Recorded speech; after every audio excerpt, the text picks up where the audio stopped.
maybe like four different foster homes, Serious. like with families. I never lived in like one of the ones where it's like all kids. Oh. Like some Tracy Beaker stuff. I never had that experience. You never had that one, yeah.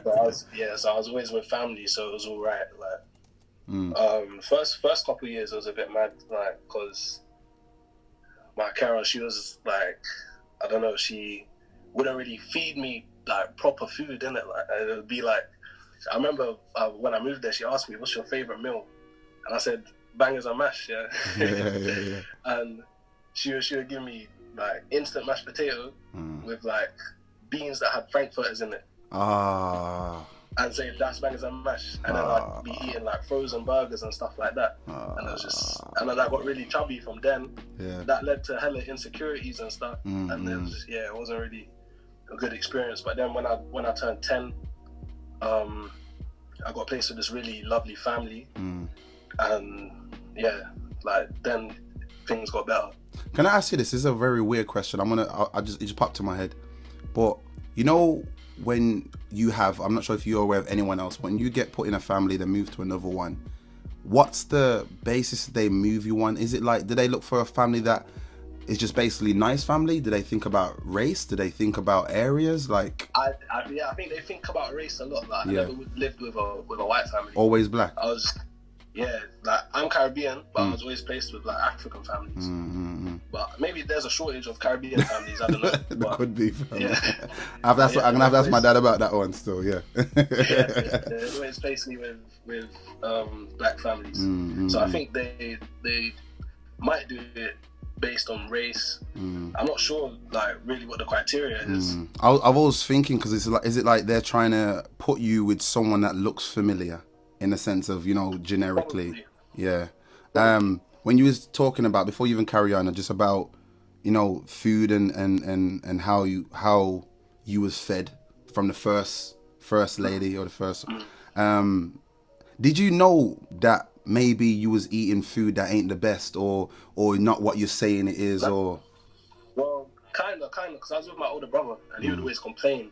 Like for the first like year and a half, I was in care with my older brother, but then he got released back to my mum when he was like 13 or something.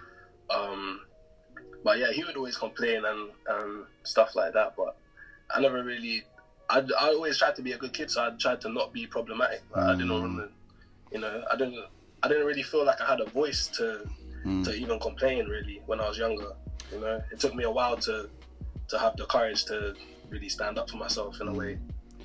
Stereotypically, a lot of, you know, when you're seeing like shows and movies, it's like anyone who's in care is, I feel like, almost either one side of it or the other side, mad well behaved or mad the opposite kind of thing. Saying that, you know, you was trying to be or was quite, you know, behaved, was that just natural, or was you just like almost like, if I'm behaved, you know, I'll get rewarded or hopefully I'll get treated better? Like, what was the purpose behind it? I don't really know. Like, I don't know. I feel like when I was younger, I was always like a people pleaser. I tried to because I hated like feeling unwanted and like having people feel negative emotions towards me. So I'd always try to please people, please everyone, so that no one thinks badly of me. So I think maybe it came from that, but I don't know. I was always like, I had a good moral compass. Like, I knew what was right and wrong. So I don't know. I never really went off the rails like that. So you say you was in care from like 1.5? What age? Nah, from seven years. Oh, from 7 till up till 18, and then I moved up. Okay. And can I ask? Can we delve in that space of why? Because you said that your brother went back to your mum, so I'm assuming it's not like your mum wasn't completely unable. I'm assuming to be there, or. Personally, I think that was the wrong decision because she ended up neglecting him again when he went back. Like, he would tell me like she would disappear for like weeks and like leave him with no electricity, no food and stuff like that. And he had a dog, so he had to fend for himself and for the dog and stuff. You know, bit mad. So a lot of responsibility for a young person, you know. So that was the first. That was the initial reason, like neglection, like just being neglected, kind of thing. It was a lot of things, like you mentioned domestic violence that was also present in the home. drug abuse, alcohol abuse, you know, stuff like that. Yeah. Yeah, man. It was a bit mad.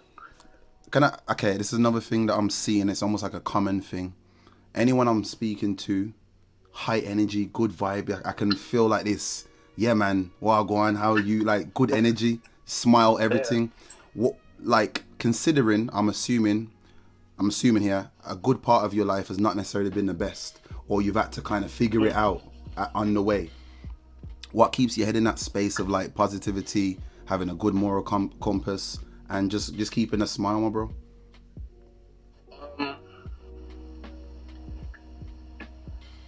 I don't know. That's a difficult question. Because of course, everybody has dark days and dark periods where you just like, you feel like, what's the point? You know, like, yeah, and you build a lot of resentment sometimes towards God or whatever, and you feel like, why? Like, you feel cursed sometimes. Like, literally, I used to feel like my family was cursed sometimes. Mad. But I don't know. I just knew, like, you gotta keep going. Like, there's always a choice. The choice is either, you know, you do something dumb and lose your life, or you keep going and you keep pushing and strive for better. And I always knew when I have kids, none of this stuff's gonna happen. So I you know, that was kind of my motivation, to be a dad, the father, like to be the parent I wish I had. You get me? Yeah. It's weird again. So again, I can't relate directly, but just because my dad was very like I've seen my dad beat up my mum. I've watched it, and I've watched it multiple times. And the first time I remember seeing it, I was 5. Trust me, when you're 5, you don't remember much. I remembered that. You know what I'm trying to say? So me and my dad have the same first name. And then when I was growing up, my dad he was very much like, people would say to me, oh, yo, you look like your dad.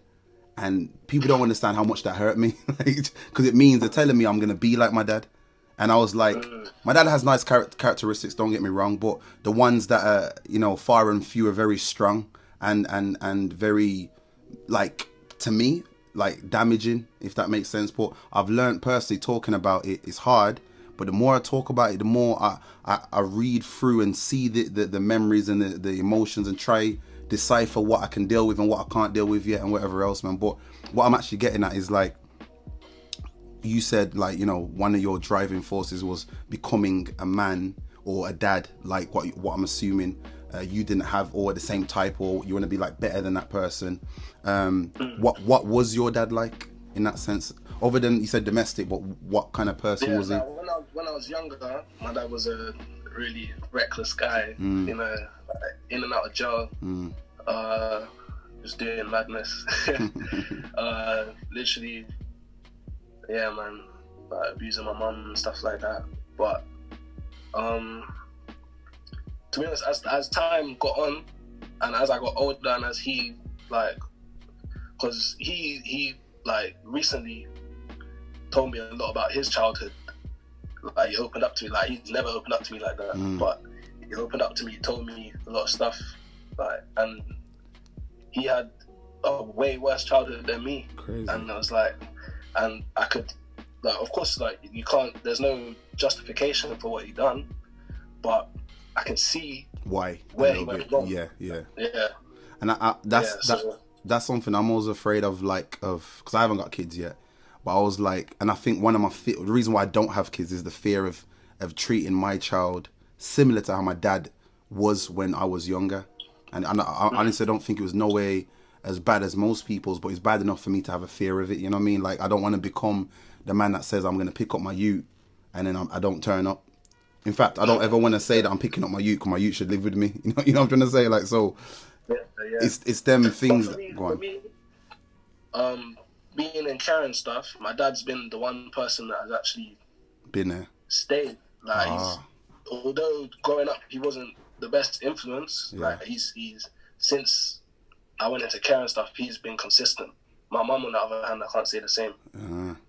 Okay. And see that, and that's even bad of me, because I'm almost assuming from what I've experienced, the dad was the you know what I mean? Like, and it's not always humans are humans at the end of the day. Get that clear, put some, No, to put some respect on his no, name, I've just said my dad did a madness, but he's got good characteristics. Because you can't paint everyone with the same brush in the same way. So I therefore respect that. I'm happy you cleared that up as well. But even still now, so again, just touching on, we're gonna touch on it and we're gonna come off it a little bit. But you're gone. Sorry. Oh, okay, you're back. Now you're back.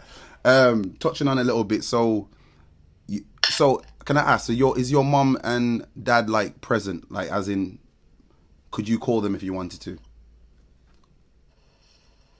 My dad definitely, but my mum, I haven't spoken to her for a few years now.